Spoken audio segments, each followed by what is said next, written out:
Chapter 12 विद्युत से संबंधित प्रश्नोत्तर भाग का अगला वीडियो हम लोग देखने जा रहे हैं, जिसमें पिछले वीडियो में हम लोगों ने 25वां क्वेश्चन कंप्लीट किए थे, 25वां क्वेश्चन कंप्लीट किया था। आज हम लोग 26वां क्वेश्चन जो कि है 1 घंटे में 50 वोल्ट विभवांतर से 96,000 कूलम आवेश को स्थानांतरित करने में उत्पन्न ऊष्मा का मान परिकलित कीजिए। तो जैसे विभवांतर का मान क्या दिया गया है, V = 50 वोल्ट है ना।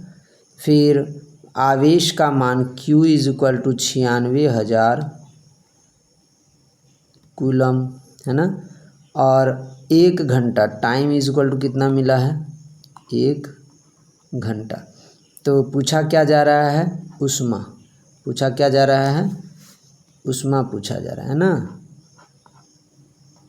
तो ऊष्मा का सूत्र क्या होता है, H =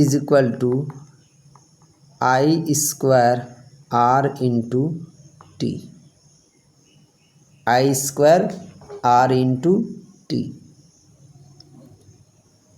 I² R × T होता है। तो I क्या होता है भाई, I का वैल्यू हम क्या लिख सकते हैं, Q²/T² गुना R, क्योंकि धारा क्या है, आवेशों के प्रवाह की दर है Q/T, तो स्क्वायर है तो Q² T² × R × T है ना। तो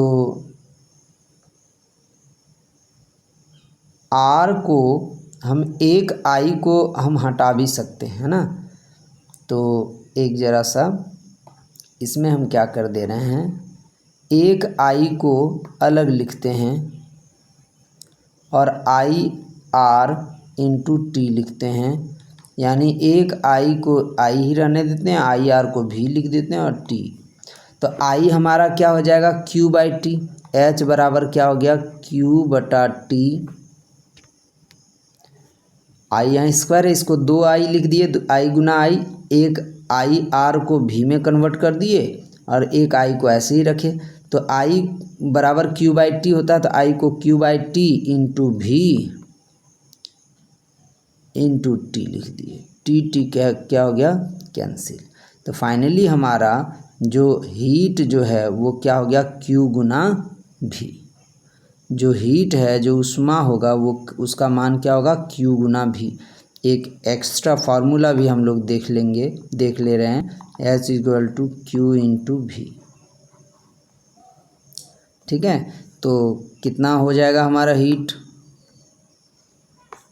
हमारा हीट क्या हो जाएगा, H बराबर Q × V, Q हमारा 96,000 है गुना V हमारा 50 वोल्ट है।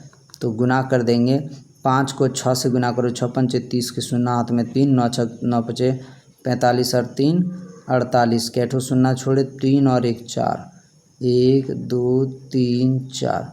अब इसको मानक रूप में लिखेंगे, इतना जूल है तो मानक रूप क्या हो जाएगा इसका, एक यहाँ 4.8 गुना इका 1 2 3 4 5 6 अंक दशमलव पीछे किए तो 10⁻6 जूल। दशमलव पीछे किए का मतलब अभी यहाँ दशमलव है नहीं, दशमलव नहीं है तो इसका मतलब दशमलव जो है वो यहाँ पर होगा अंत में। अब अंत में से हम दशमलव को ले आए एक अंक के बाद, तो कितना अंक पीछे किए, 1 2 3 4 5 6 अंक बाईं ओर ले गए तो 6 10⁻6 प्लस में रहेगा। अगर वही दाईं ओर ले जाते तो साइन माइनस हो जाता, 10⁻−6 हो जाता।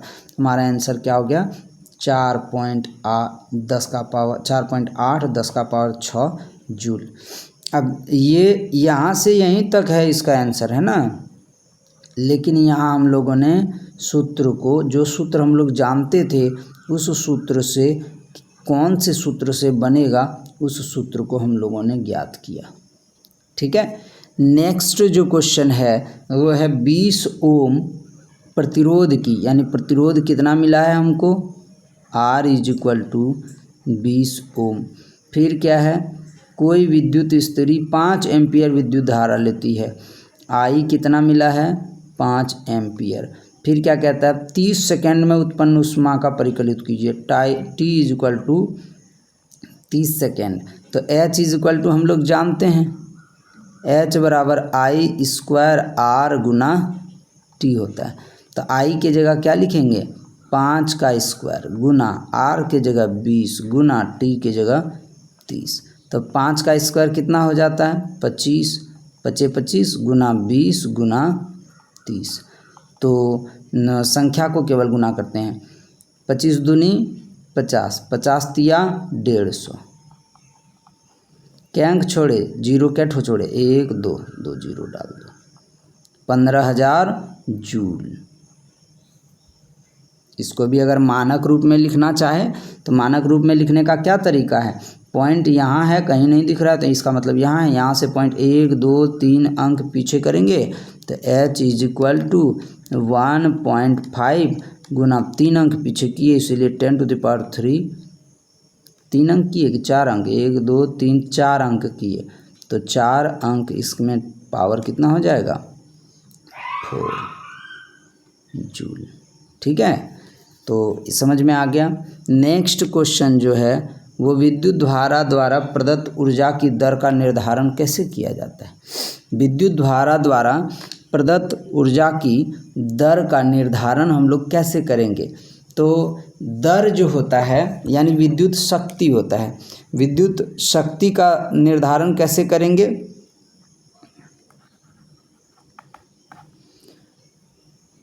विद्युत ऊर्जा के खपत होने की समय के साथ यानी जितनी ऊर्जा खपत की गई और उसमें जितना समय लगा उसके अनुपात के द्वारा उसका निर्धारण किया जाता है।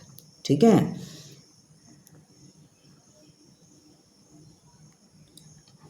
विद्युत उपकरण द्वारा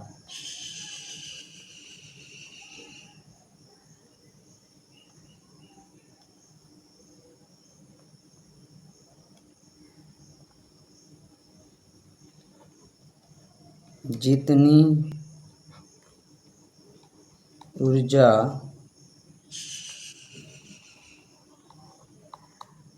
खपत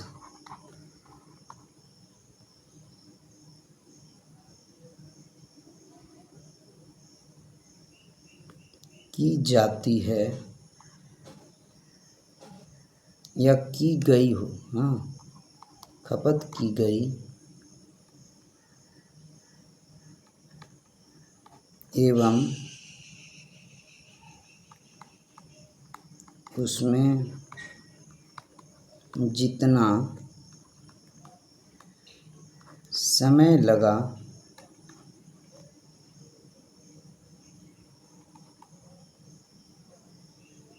उनके अनुपात को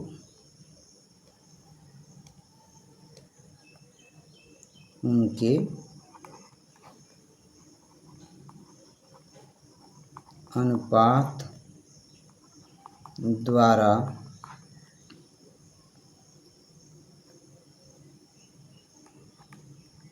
हम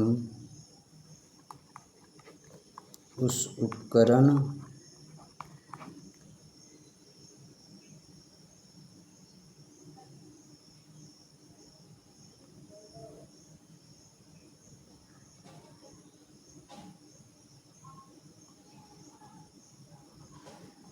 के विद्युत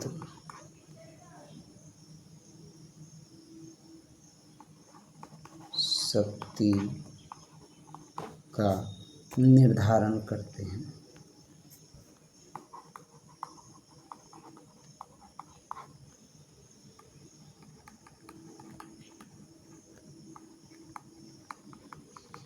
अर्थात E जो है वो क्या हो जाएगा, E/T, या E हमारा क्या हो जाता है I²RT/T, यानी हम लिख सकते हैं I²R, या हम ये भी लिख सकते हैं V²/R, या हम ये भी लिख सकते हैं V/I, ये भी लिख सकते हैं। इसके द्वारा हम शक्ति का निर्धारण कर सकते हैं।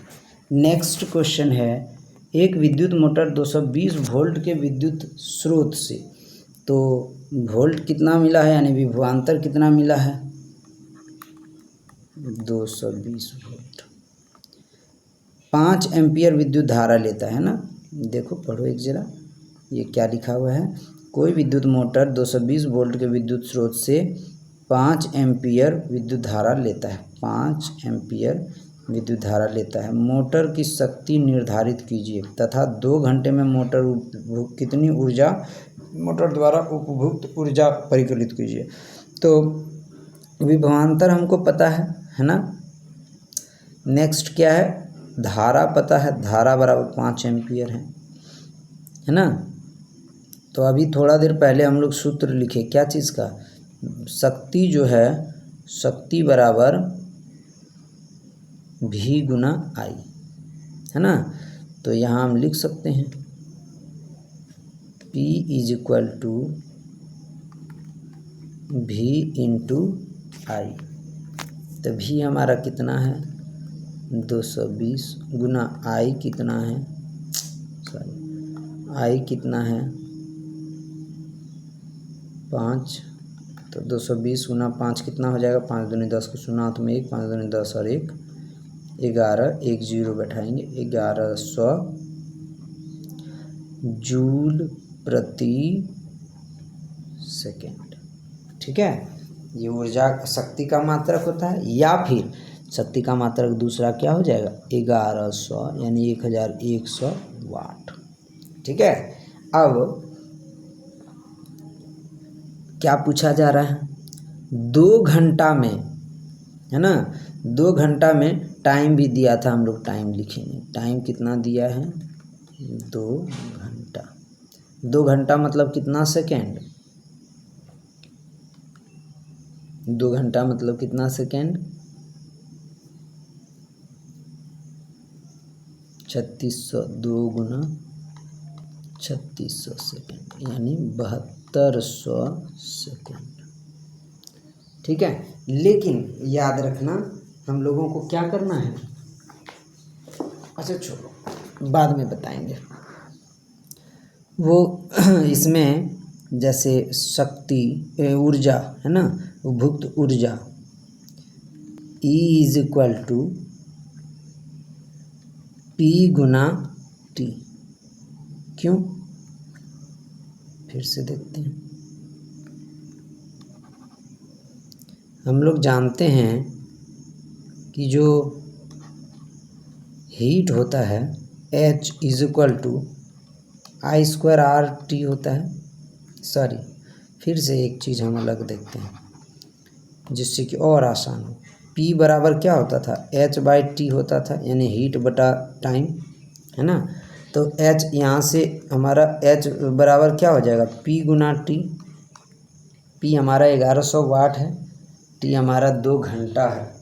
तो इसको क्या करना है हमको, घंटा में, घंटा से सेकेंड में ही रहने देते हैं, फिर जूल में बदल देंगे हम लोग। तो 1100 वाट गुना T, 2 घंटा को हम लोग ने बदला है, कितना सेकेंड हो गया 7200 सेकेंड। सब SI मात्रक है तो SI मात्रक में ही लेना। जैसे पावर का, शक्ति का मात्रक वाट होता है तो वाट में हम लिए, और टाइम का मात्रक सेकेंड होता है तो घंटा को हम लोग सेकेंड में बदले। ठीक है, तब सेकेंड का मात्रक लिए। तो 72 से हम 11 को गुना करेंगे, 72 के 72 हाथ में बच गया 7, 72 के 72 और 7 79, 2 अंक इधर, 2 शून्य इधर, 2 शून्य इधर, टोटल 4 शून्य, 1 2 3 4।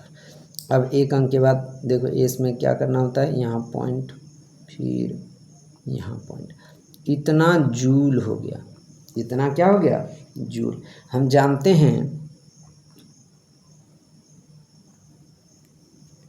कि 36 लाख बराबर 1 किलोवाट घंटा है ना। 36 लाख बराबर 1 किलोवाट घंटा। अच्छा, एक चीज़ और कर सकते हैं, जैसे अगर हम लोग घंटा में ही निकालें तो क्या करेंगे, ये तो 2 घंटा है ही, 1100 वाट को हम लोग घंटा में किलो वाट में बदल देंगे। तो हम लोग जानते हैं 1000 वाट बराबर 1 किलो वाट। तो ये हो गया क्या, हम लोग क्या जानते हैं, 1000 वाट बराबर 1 किलो वाट। एक जरा सा रखना।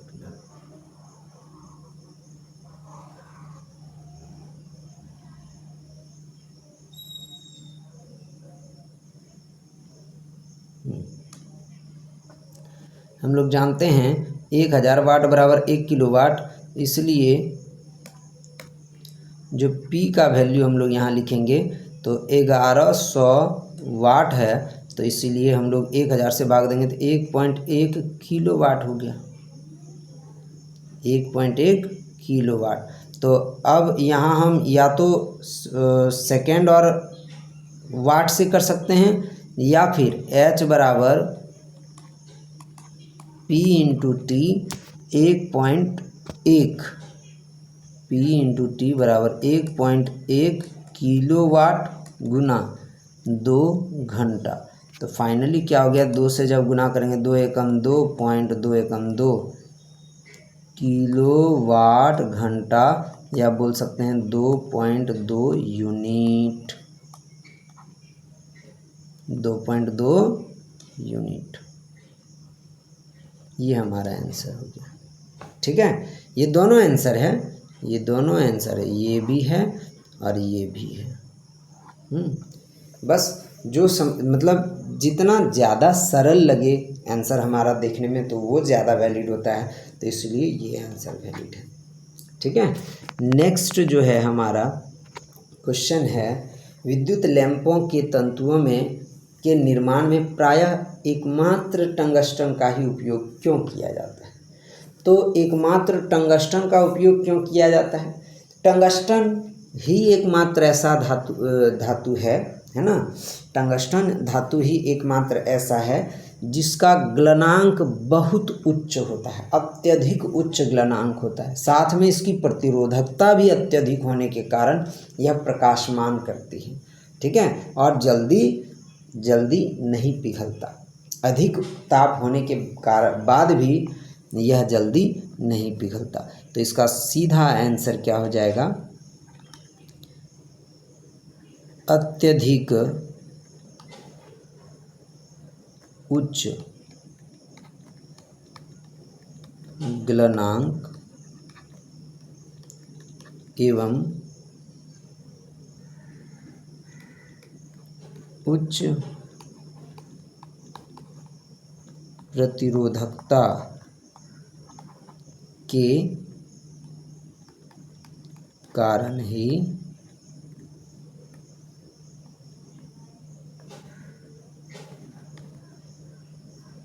लैंपों के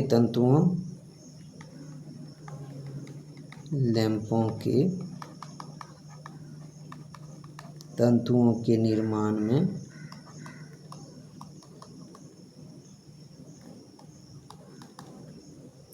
प्रायः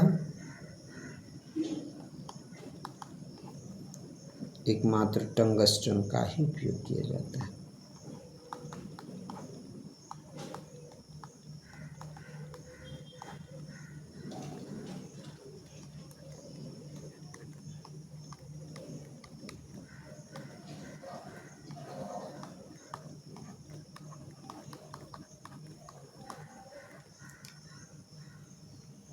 एकमात्र टंगस्टन का ही उपयोग किया जाता है। नेक्स्ट जो क्वेश्चन है, इसमें और 4 क्वेश्चन है जो कि बहुत इम्पोर्टेंट है, हम लोग उन चारों क्वेश्चन को देखेंगे। ठीक है, पहला है, विद्युत तापन युक्तियों जैसे विद्युत टोस्टर, विद्युत इस्त्री के चालक शुद्ध धातुओं के स्थान पर मिश्र धातुओं के क्यों बनाए जाते हैं? तो ये इस तरह का प्रश्न हम लोग एक बार और सॉल्व कर चुके हैं, देख लेते हैं। हाँ, जैसे ये हो गया,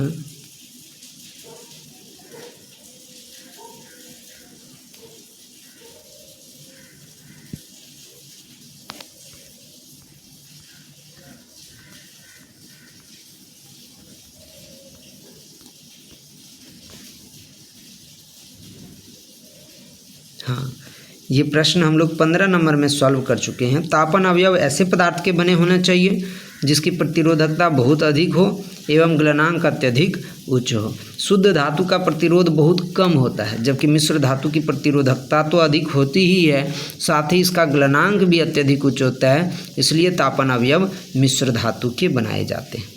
ठीक है, तो ये प्रश्न हम लोग कर चुके हैं। फिर प्रश्न है घरेलू विद्युत परिपथों में श्रेणी क्रम संयोजन का उपयोग क्यों नहीं किया जाता है। ये भी हम लोग पढ़ चुके हैं। घरेलू विद्युत परिपथों में श्रेणी क्रम संयोजन का उपयोग नहीं किया जाता है। ऐसा क्यों? तो ऐसा इसलिए क्योंकि यहाँ क्या लिखें, यही चीज़ तो है, श्रेणी क्रम में संयोजित करने के स्थान पर युक्तियों को पार्श्व क्रम में संयोजित करने के क्या लाभ हैं। तो इसका आंसर क्या हो जाएगा, यही चीज़ है। श्रेणी क्रम में संयोजित करने के स्थान पर युक्तियों को पार्श्व क्रम में संयोजित करने के निम्नलिखित लाभ हैं। यानी पार्श्व क्रम में संयोजित किया जाता है क्योंकि श्रेणी क्रम प्रतिरोध का मान, पार्श्व क्रम में प्रतिरोध का मान न्यूनतम होता है, जिससे ऊष्मा के रूप में ऊर्जा का क्षय भी कम होता है।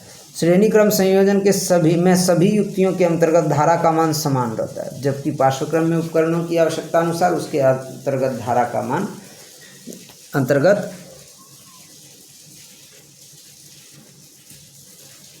आवश्यकता अनुसार उसके अंतर्गत धारा प्रवाहित होती है ना।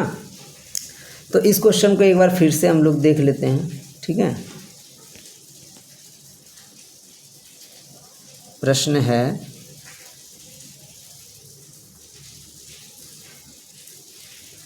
31 नंबर ना।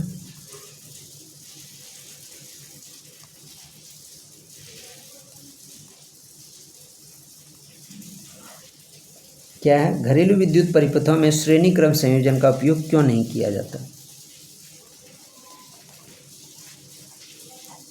घरेलू विद्युत परिपथों में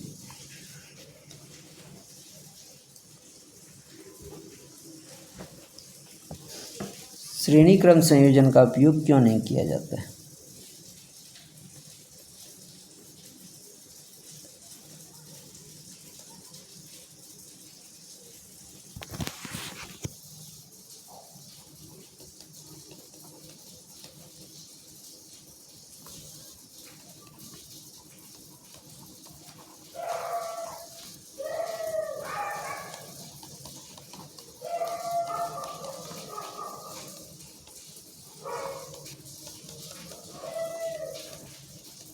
तो श्रेणी क्रम संयोजन का उपयोग क्यों नहीं किया जाता है, इसका क्या आंसर हो सकता है। एकदम इजी, हम लोग जानते हैं। पहला तो श्रेणी क्रम संयोजन में प्रतिरोध का मान अत्यधिक उच्च हो जाता है ना, मान अधिकतम हो जाता है। दूसरा, जो श्रेणी क्रम संयोजन में संयोजित सभी उपकरणों के अंतर्गत समान धारा प्रवाहित होती है, जिससे उपकरण के खराब होने की संभावना अधिक बनी रहती है। श्रेणी क्रम संयोजन में विभवांतर का मान प्रत्येक उपकरण में अलग अलग होता है और अंतिम उपकरण में विभवांतर का मान सबसे कम होता है, जिससे कि उपकरण सुचारू रूप से नहीं चल पाता है। तीसरा, श्रेणी क्रम संयोजन में अगर एक उपकरण खराब पड़ जाए तो सभी उपकरण बंद पड़ जाते हैं, सभी उपकरण बंद हो जाते हैं। तो घरेलू परिपथों में श्रेणी क्रम संयोजन का उपयोग नहीं किया जाता है। क्यों, लिखना स्टार्ट करेंगे ना।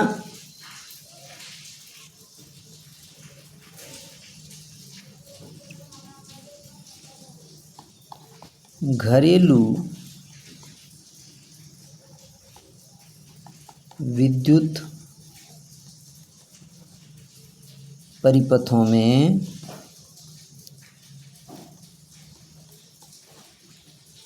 श्रेणी क्रम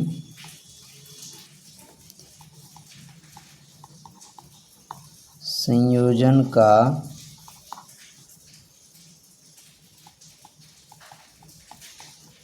उपयोग नहीं किया जाता है, जिसके निम्नलिखित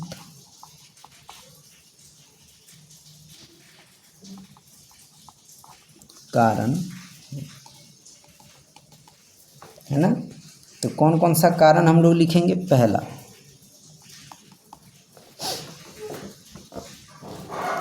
श्रेणी क्रम संयोजन में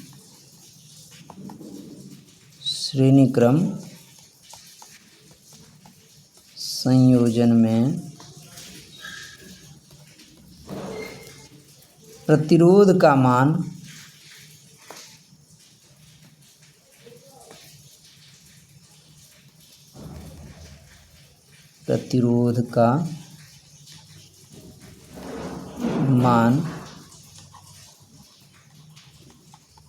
अधिकतम होता है ना। प्रतिरोध का मान अधिकतम होता है जिससे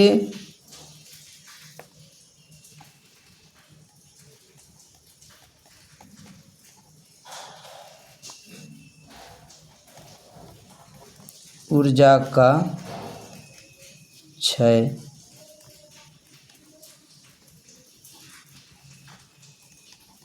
अधिक होता है।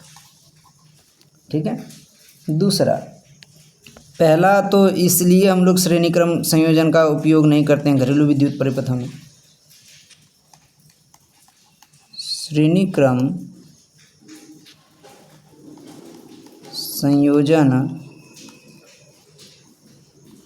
में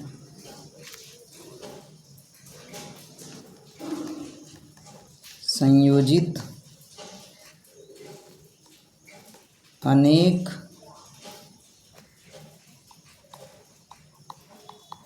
उपकरणों में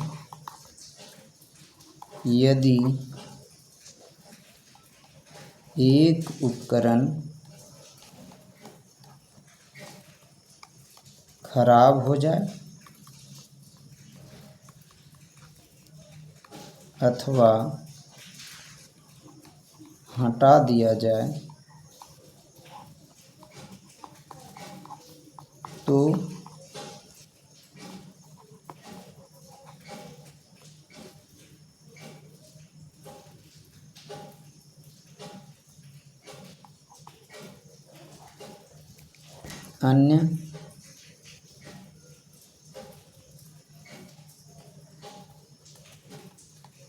अन्य उपकरण भी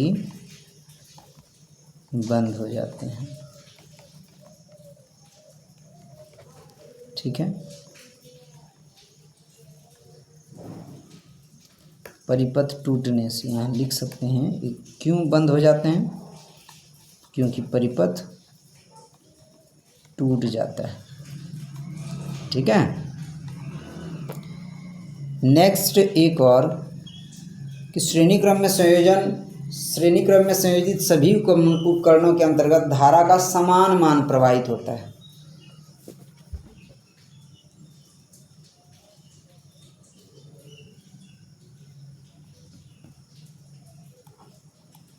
विद्युत उपकरणों को सुचारू रूप से चलने के लिए या कार्य करने के लिए सुचारू रूप से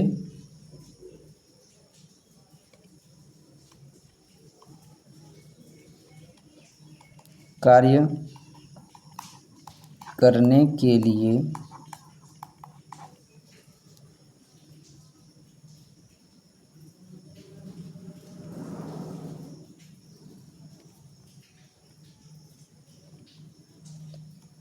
धारा के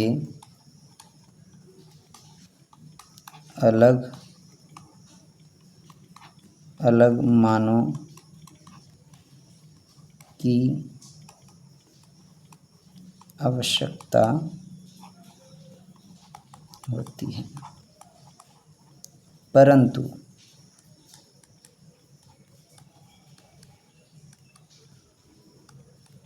श्रेणी क्रम संयोजन में सभी उपकरणों के अंतर्गत एक समान धारा प्रवाहित होती है।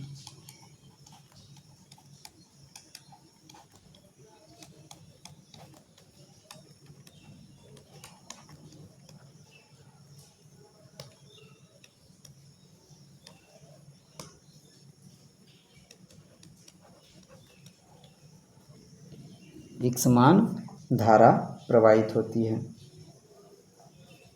ये सारी वजह हैं, है ना, ये सारी वजह हैं जिससे कि इसी वजह से हम लोग क्या करते हैं, श्रेणी क्रम संयोजन का उपयोग नहीं करते। देखो कोई किसी किसी को ना लगता होगा कि ये बहुत बड़ा है, बहुत बड़ा नहीं है। तुम इसमें किसी भी एक पॉइंट को पकड़ के उसका आंसर दे सकते हो क्या। तो क्यों नहीं उपयोग करते हैं श्रेणी क्रम संयोजन का, तो सीधे शब्द में लिख सकते हैं, घरेलू विद्युत परिपथों में श्रेणी क्रम संयोजन का उपयोग नहीं किया जाता है क्योंकि श्रेणी क्रम संयोजन में प्रतिरोध का मान अधिकतम होता है। ये भी हो गया इस, या फिर तुम ये लिख सकते हो क्योंकि श्रेणी क्रम संयोजन में संयोजित अनेक उपकरणों में यदि एक उपकरण खराब या हो जाए अथवा हटा दिया जाए तो अन्य उपकरण भी बंद हो जाते हैं। या नहीं लिखोगे तो सीधा ये लिख सकते हो कि इसलिए नहीं किया जाता है क्योंकि विद्युत उपकरणों को सुचारू रूप से कार्य करने के लिए धारा के अलग अलग मानों की आवश्यकता होती है, परंतु श्रेणी क्रम संयोजन में सभी उपकरणों के अंतर्गत एक समान धारा प्रवाहित होती है। तो ये 4 पॉइंट हम लिखे, चारों पॉइंट में से कोई एक पॉइंट बैठा के तुम उसका आंसर लिख सकते हो। नेक्स्ट क्वेश्चन हम लोग देखेंगे कि किसी तार का प्रतिरोध उसके अनुप्रस्थ काट के क्षेत्रफल में परिवर्तन के साथ किस प्रकार परिवर्तित होता है। तो अनुप्रस्थ काट का क्षेत्रफल यदि अधिक हो तो तार का प्रतिरोध क्या होता है, कम होता है। प्रश्न हम लोग लिखेंगे, पहले प्रश्न है 32वां नंबर ना, किसी तार का प्रतिरोध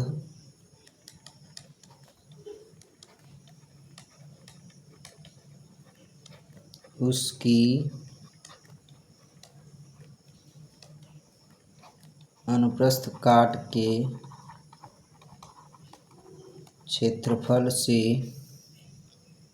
क्षेत्रफल में परिवर्तन के साथ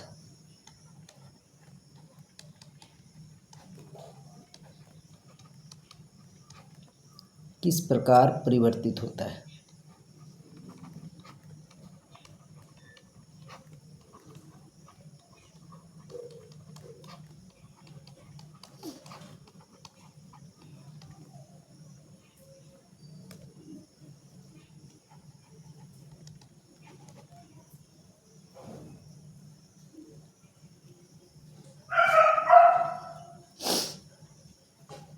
किस प्रकार परिवर्तित होता है।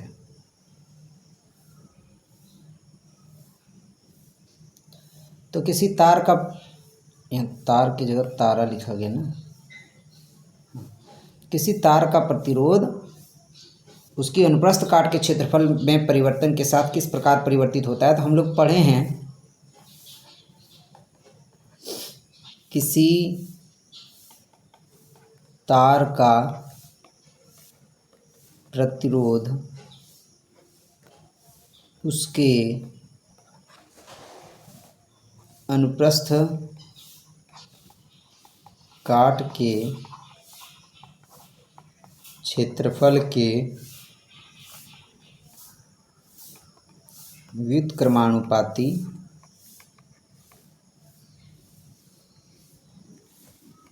होता है,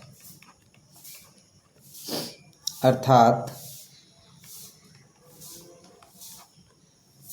R समानुपाती 1/A। अगर इसका मतलब क्या हुआ, इस प्रकार यदि अनुप्रस्थ काट का क्षेत्रफल, जिसे हम लोग क्या कहते हैं, मोटाई,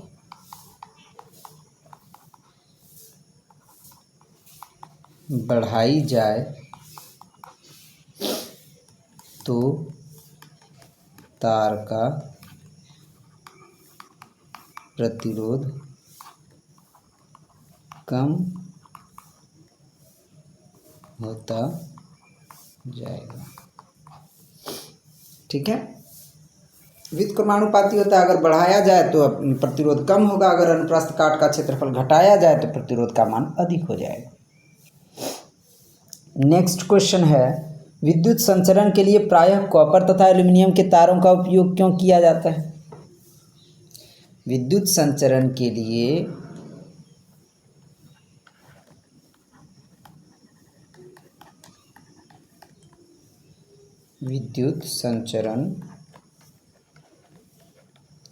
लिए प्रायः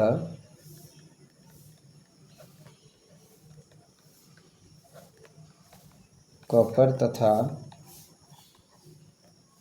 एल्यूमिनियम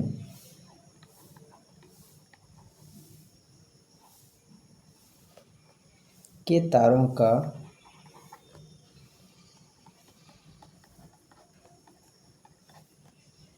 उपयोग क्यों किया जाता है?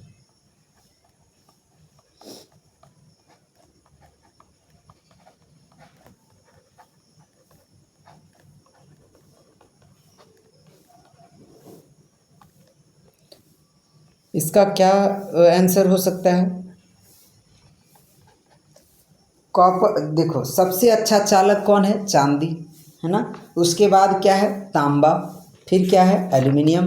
तो चांदी अत्यधिक महंगा, है ना, अत्यधिक महंगा होने के कारण वह आर्थिक दृष्टि से अच्छा नहीं होता है ना।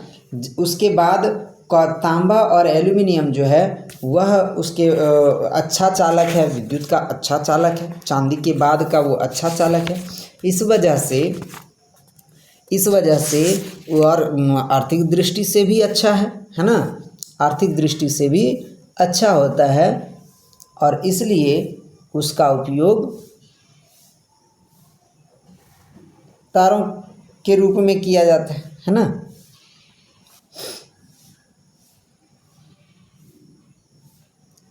तो हम लोग क्या लिखेंगे? चांदी, तांबा एवं एल्यूमिनियम। सबसे पहले विद्युत संचरण के लिए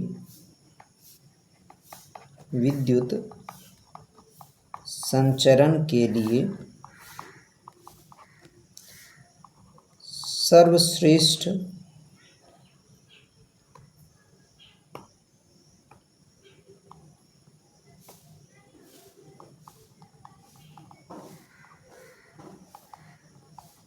चालक चांदी है ना।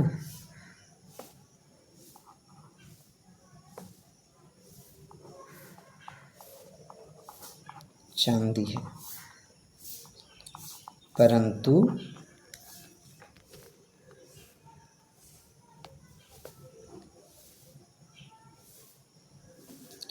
परंतु नहीं, चांदी है। एवं इसके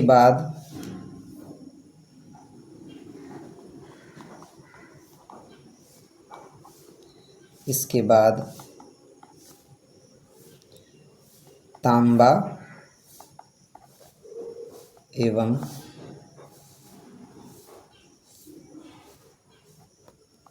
एल्यूमिनियम का स्थान आता है। एल्यूमिनियम का स्थान आता है। चांदी आर्थिक दृष्टि से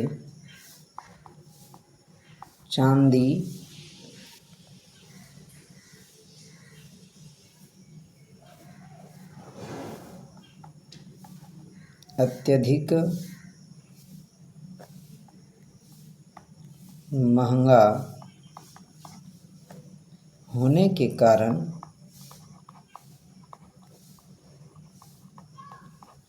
यह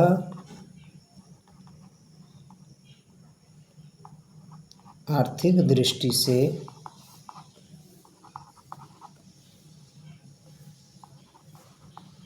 उपयुक्त नहीं है। इसलिए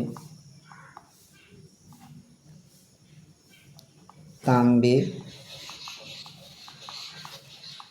एवं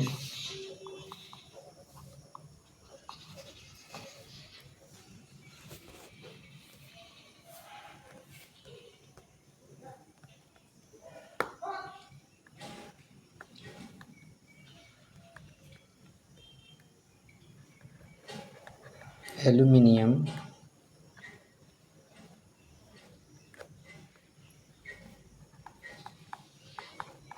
सस्ता व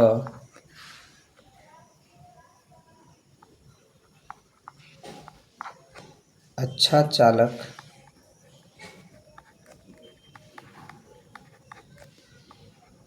होने के कारण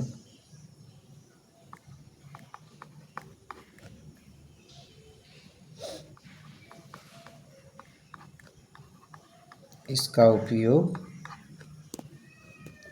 तारों के रूप में किया जाता है।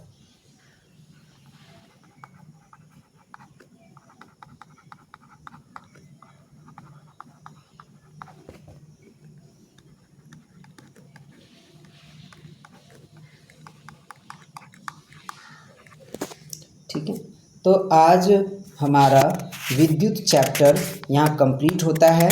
इसके बाद कोई भी प्रश्न अगर हो, वो न्यूमेरिकल क्वेश्चन आंकिक प्रश्न होगा, मैथमेटिकल क्वेश्चन होगा, तो वो स्वयं बनाने का प्रयास करें, और अगर ना बने तो उसको कमेंट सेक्शन में ज़रूर लिख के भेज दें, या लिख के भेज दें तो उसका सॉल्यूशन जो है हम फिर से सॉल्यूशन का एक वीडियो, सारा क्वेश्चन हम एकत्रित कर लेंगे, उसके बाद उसका सॉल्यूशन का वीडियो हम बना के भेज देंगे। तो